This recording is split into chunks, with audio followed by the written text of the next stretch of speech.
Good morning friends. आज हम पढ़ेंगे हिंदी। Open page number 120। आज की डेट और डे लिखेंगे। आज का हमारा पाठ है पाठ 15, गुरु भक्त एकलव्य। आपने एकलव्य के बारे में सुना होगा कभी, ठीक है। आज हम उसी के ये कहानी पढ़ेंगे। आपको भी साथ में अच्छे से रीडिंग करनी है। अपने गुरु की आज्ञा का पालन करना प्रत्येक शिष्य का धर्म होता है। आओ पाठ पढ़कर जानें कि एकलव्य ने अपने गुरु की आज्ञा का पालन कैसे किया। ठीक है। प्रथम दृश्य, आश्रम के बाहर अलग अलग शस्त्र विद्या सीखते बच्चे और आश्रम के पास रहने वाला आदिवासी बालक उनको देखता हुआ। आदिवासी बालक जो है उसका नाम है एकलव्य। एकलव्य अपनी माँ से कहता है, माँ, मेरी भी बहुत इच्छा है कि मैं गुरुवर द्रोण से शस्त्र विद्या सीखूं।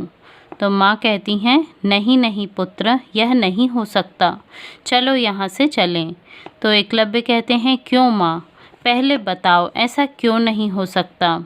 तो माँ कहती है, बेटा, गुरु द्रोणाचार्य केवल राजपुत्रों को ही शिक्षा देते हैं और हम तो बहुत सामान्य लोग हैं। ठीक है। तो माँ एकलव्य को वहाँ से ले जाती है, परंतु बालक का तो मन वहीं रह जाता है। फिर दूसरा दृश्य है, झोपड़ी के समीप वृक्ष के नीचे गुरु की मूर्ति स्थापित है। उस मूर्ति पर एकलव्य फूल अर्पित करता हुआ। एकलव्य, प्रणाम गुरुवर, मुझे धनुर्विद्या में श्रेष्ठ बनने का आशीर्वाद दें। अब आपकी कृपा से मैं इस बाण से अपना लक्ष्य भेदता हूँ। ठीक है। तो एकलव्य ने क्या किया, जो गुरु द्रोण थे उनकी एक मूर्ति स्थापित की और उसके सामने ही वो अपनी धनुर्विद्या का अभ्यास करने लगा। इस प्रकार कई वर्ष बीत गए। एकलव्य के मन में गुरु रूप में द्रोण आचार्य बसे थे और वह उनकी मूर्ति समक्ष अभ्यास करता रहा। ठीक है।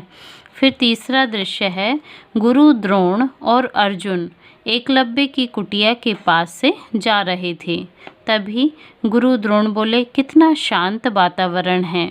तो अर्जुन ने कहा, गुरुवर, प्रतीत होता है सभी प्राणी विश्राम कर रहे हैं। तभी जोर जोर से कुत्ते की भौंकने की आवाज होती है। गुरु द्रोण, ये कैसी आवाज? अर्जुन, ये तो कुत्ते की भौंकने की आवाज है, अचानक बंद क्यों हो गई? गुरु द्रोण, आओ देखें क्या हुआ। दोनों कुछ आगे बढ़ते हैं और सामने से आते हुए कुत्ते को देखकर अचंभे में पड़ जाते हैं। कुत्ते के मुंह में तीर लगे थे और वह भौंक भी नहीं पा रहा था। गुरु द्रोण, अद्भुत, देखो अर्जुन, किसने कुत्ते को बिना चोट पहुँचाए उसकी आवाज़ बंद कर दी। अर्जुन, यह काम तो किसी महान धनुर्धर का ही हो सकता है गुरुवर। तो द्रोण कहते हैं, इतना कुशल धनुर्धर भला कौन है, आओ देखें, आओ देखते हैं, है ना। तो चौथा दृश्य, एकलव्य गुरु द्रोण की मूर्ति के सामने अभ्यास करता हुआ। गुरु द्रोण अपने मन में सोचते हैं कि यह बालक तो बहुत होनहार है। वे एकलव्य के पास पहुंचते हैं। गुरु द्रोण कहते हैं, पुत्र, तुम्हारा क्या नाम है? एकलव्य कहता है, गुरुदेव, मेरा नाम एकलव्य है। फिर गुरु द्रोण पूछते हैं, तुम्हें यह धनुर्विद्या किसने सिखाई? तो एकलव्य बताते हैं कि आचार्य द्रोण की मूर्ति की ओर इशारा करते हुए इन्होंने। अपनी ही मूर्ति को देखकर गुरु द्रोण आश्चर्यचकित रह गए। अर्जुन, गुरुवर, यह तो आपकी ही प्रतिमा है ना। तो एकलव्य कहते हैं, गुरुदेव, मैंने आपको ही गुरु मानकर इस विद्या में निपुणता पाई है। गुरु द्रोण कहते हैं, कुछ देर सोचकर एकलव्य, तुम्हारे जैसा शिष्य पाकर मैं धन्य हो गया। तो एकलव्य कहते हैं, आपने मुझे अपना शिष्य स्वीकार कर लिया गुरुवर, मेरा जीवन सफल हो गया। तो गुरु द्रोण कहते हैं, आयुष्मान भव पुत्र, क्या तुम मुझे मेरी गुरु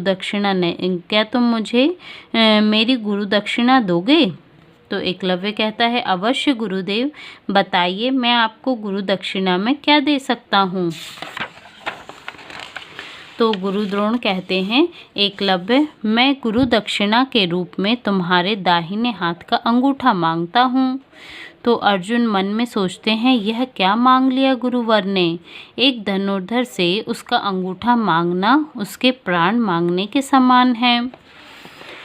तो एकलव्य कहते हैं मैं बहुत प्रसन्न हूँ और प्रसन्नता से अपने दाहिने हाथ का अंगूठा काटकर अपने गुरु के चरणों में अर्पित करता हूँ।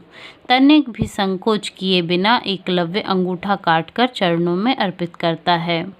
तो गुरु द्रोण कहते हैं एकलव्य, मैं तुम्हारी गुरु भक्ति से प्रसन्न हूँ। गुरु के प्रति तुम्हारे इस समर्पण को युगों युगों तक याद किया जाएगा। तो ये थी एकलव्य की कहानी। इसे आप अच्छे से रीड करेंगे और अब हम इसकी एक्सरसाइज करते हैं। Okay, thank you.